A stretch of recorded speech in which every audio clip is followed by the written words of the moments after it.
Worry is the child of fear. If you kill out fear, worry will die for want of nourishment. This advice is very old and yet it is always worthy of repetition, for it is a lesson of which we are greatly in need. Some people think that if we kill out fear and worry, we will never be able to accomplish anything. I have read editorials in the great journals in which the writers held that without worry, one can never accomplish any of the great tasks of life because worry is necessary to stimulate interest and work. This is nonsense. No matter who utters it, worry never helped one to accomplish anything. On the contrary, it stands in the way of accomplishment and attainment. The motive underlying action and doing thing is desire and interest. If one earnestly desire a thing, he naturally become very much interested in its accomplishment and is quick to seize upon anything likely to help him to gain the thing he wants. More than that, his mind start up a work on the subconscious plane that brings into the field of consciousness many ideas of value and importance. Desire and interest are the cause that result in success. Worry is not desire. It is true that if one's surrounding and environment become intolerable, he is driven in the desperation to some effort that will result in throwing off the undesirable conditions and in the acquiring of those more in harmony with his desire. But this is only another form of desire. The man desires something different from what he has, and when his desire becomes strong enough, his entire interest is given to the task. He makes a mighty effort, and the change is accomplished. But it wasn't worry that caused the effort. Worry could content itself with wringing its hand and moaning, "Woe is me," and wearing its nerve to a frazzle, and accomplishing nothing. Desire acts differently. It grows stronger as the man condition become intolerable. And finally, when he feels the hurt so strongly that he can't stand it any longer, he says, "I won't stand this any longer. I will make a change." And then desire spring into action. The man keeps on wanting a change the worst way, and his interest and attention being given to the task of deliverance, he begins to make things move. Worry never accomplished anything.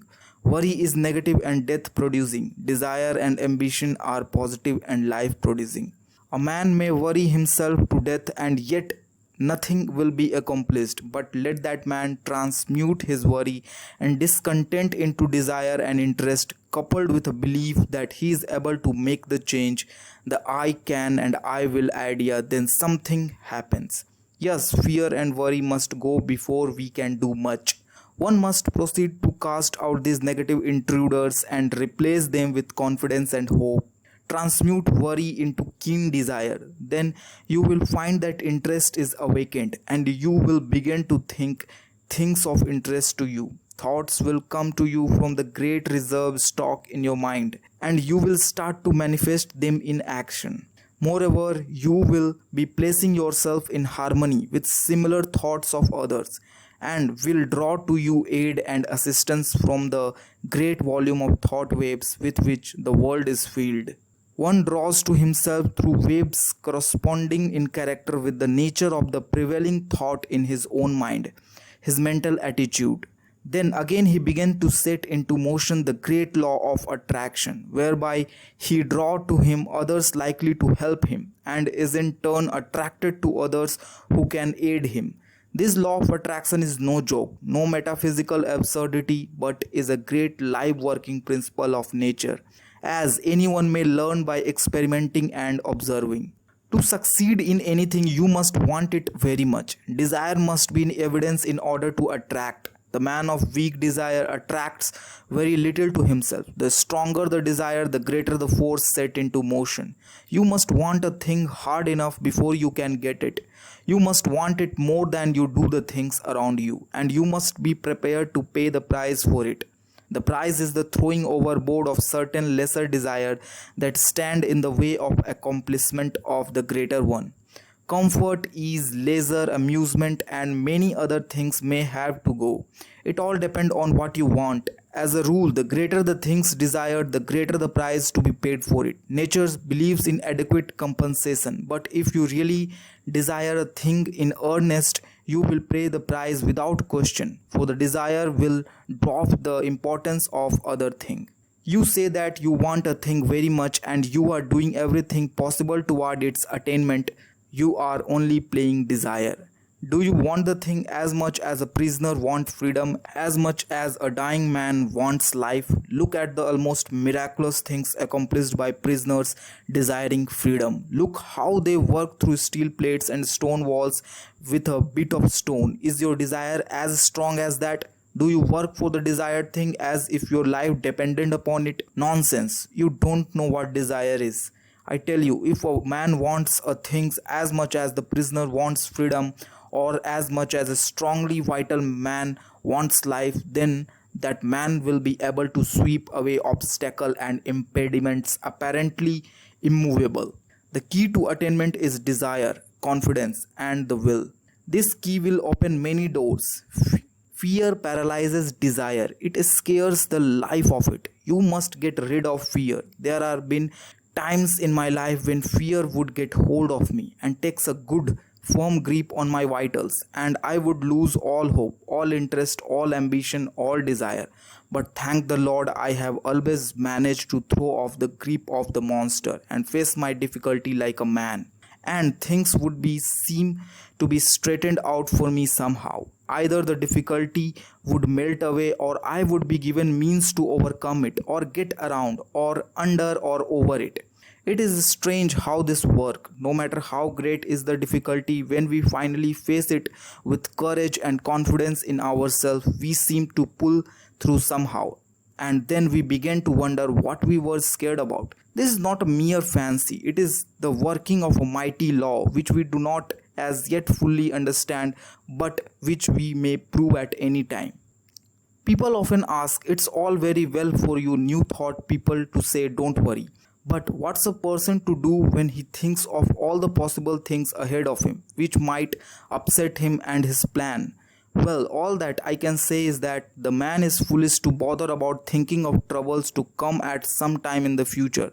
The majority of things that we worry about don't come to pass at all. A large proportion of the others come in a milder form that we had anticipated. And there are always other things which come at the same time which help us to overcome the trouble. The future holds in store for us not only difficulties to be overcome, but also agents to help us in overcoming the difficulties. Things adjust themselves. We are prepared for any trouble which may come upon us, and when the time comes, we somehow find ourselves able to meet it. God only not tempers the wind to the sown lamb, but he also tempers the sown lamb to the wind.